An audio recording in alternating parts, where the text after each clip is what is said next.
Hey, Robo, could you help us? We're in quite a pickle. We have here a dead campaign manager from Mills's office.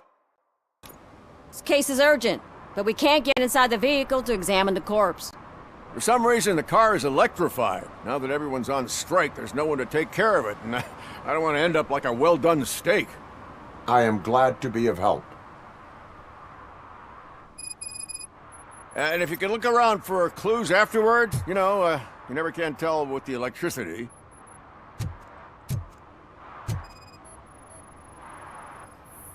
Bulbs are burnt out. Something must have caused a short circuit.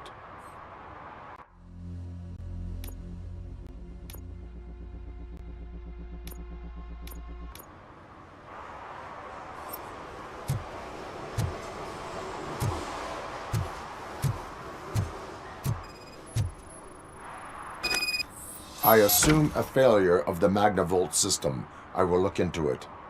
And if it wasn't for that, we'd have probably found the car on bricks and him in just his boxers. I wouldn't be so optimistic.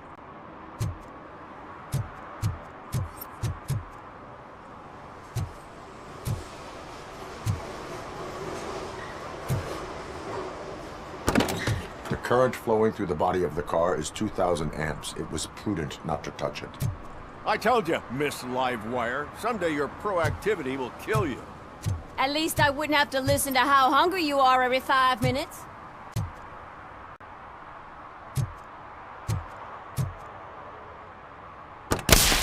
Magnavolt is deactivated. It is now safe to investigate the car. Great. But if you could take a look inside, just in case. Gladly.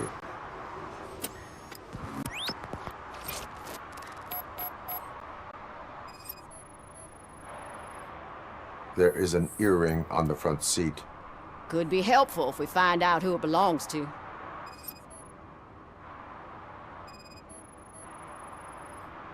The deceased is holding the phone. The last number dialed is described as the office. Was he calling his own office during the murder? Certainly worth checking.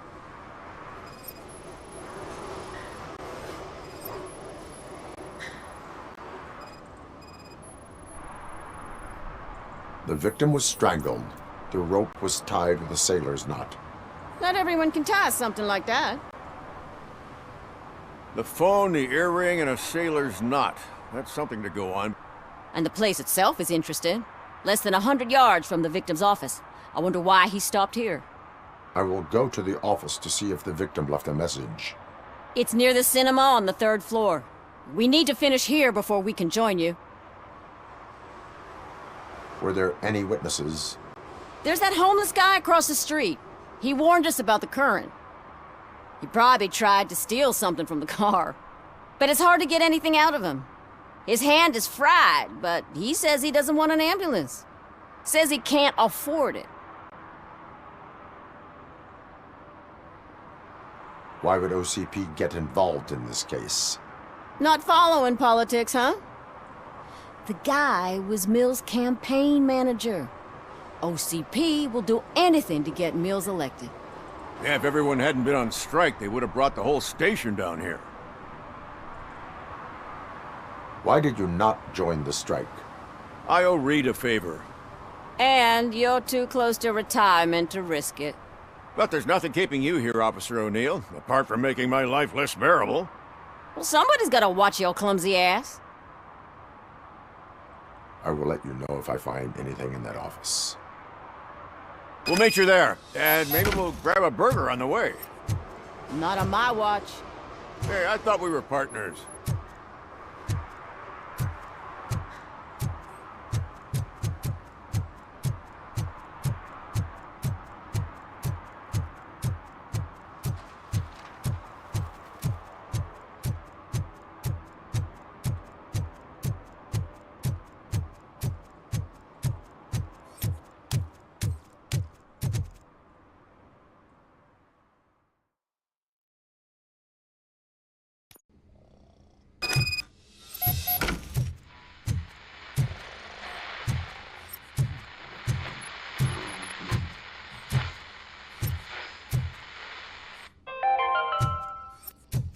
long-awaited execution of the war criminal Ernesto de la Diego ended in failure when his military supporters, Red Rat, staged a bloody protest.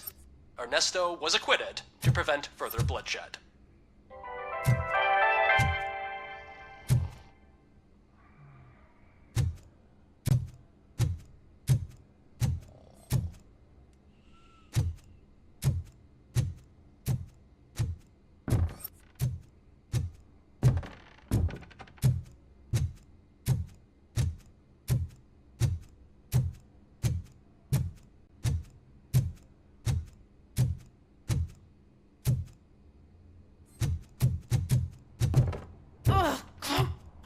Please! Damn lock!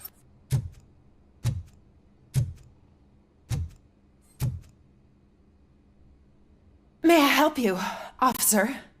I want to speak with someone from Simon Page's office. Then you're in the right place. Agatha Crane, Simon's assistant. But I'm afraid we have to wait for Mr. Page if we want to go in. Why?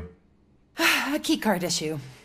I have to recode them every week because Mr. Page has a thing about security. But sometimes newly encoded cards don't work. I call them unpredictable little things. They can ruin even the best schedule. Mr. Page was murdered last night. What?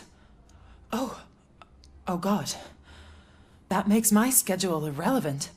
Were you or anyone else in the office yesterday after Mr. Page left? No. Mr. Page always stays late, and just the two of us work here.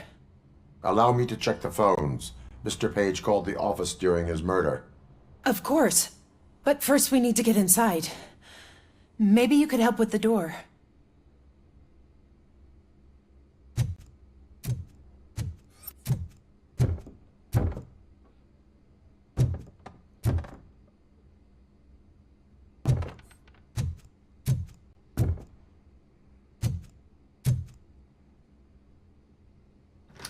Follow me.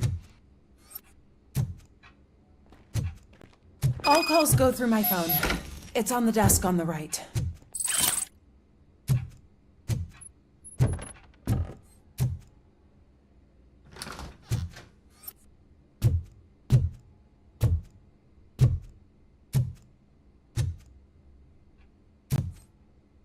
You have no new messages. The phone on Mr. Page's desk is connected to his answering machine. It's the only one in this office. Maybe he did not get a chance to record his message. Things to throw away. I regularly clean my workspace. I don't like to be distracted by anything.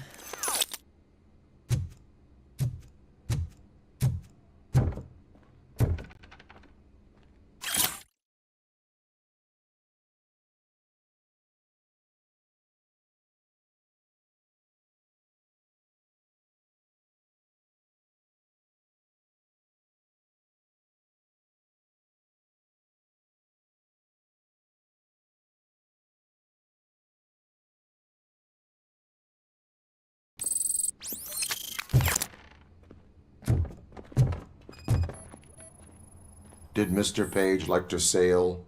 It was one of his hobbies. I don't know who he sailed with, though. He kept me out of his private life.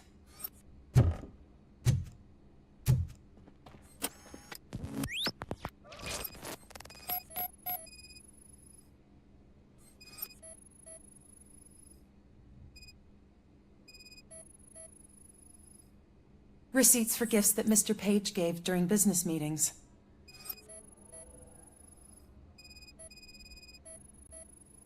Mr. Page's private schedule. Some of his meetings were so secret that he arranged them for himself. I didn't even know about them. Mr. Page's computer. I don't have access to it.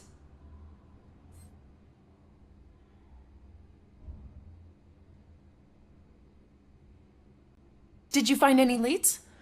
You know, perhaps you should check out Mayor Kuzak's team, as the death of Mr. Page plays into their hands. According to his schedule, Mr. Page often met with a person marked as G. In fact, they met yesterday. Oh God. Could he be the murderer? Do you know who that might be? As I said, Mr. Page had a thing about secrecy. I wasn't allowed to view his private schedule, so I don't know all the people listed there. What about his receipts? There was one for earrings. Who were they for? For Gloria. Oh God. G. Gloria who? Gloria Lindbergh, from Kuzak's campaign office. Mr. Page wanted her to change sides. Do you know where she lives? It's just a short walk from here.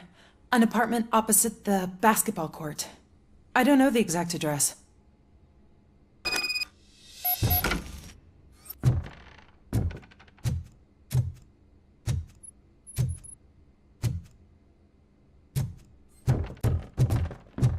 What'd you find out? We have a suspect. I am on my way to question her. In the office, there is an assistant of the deceased. I'll keep an eye on this place till you get back. Kurtz will be here in a minute. He just went to get us a couple burgers.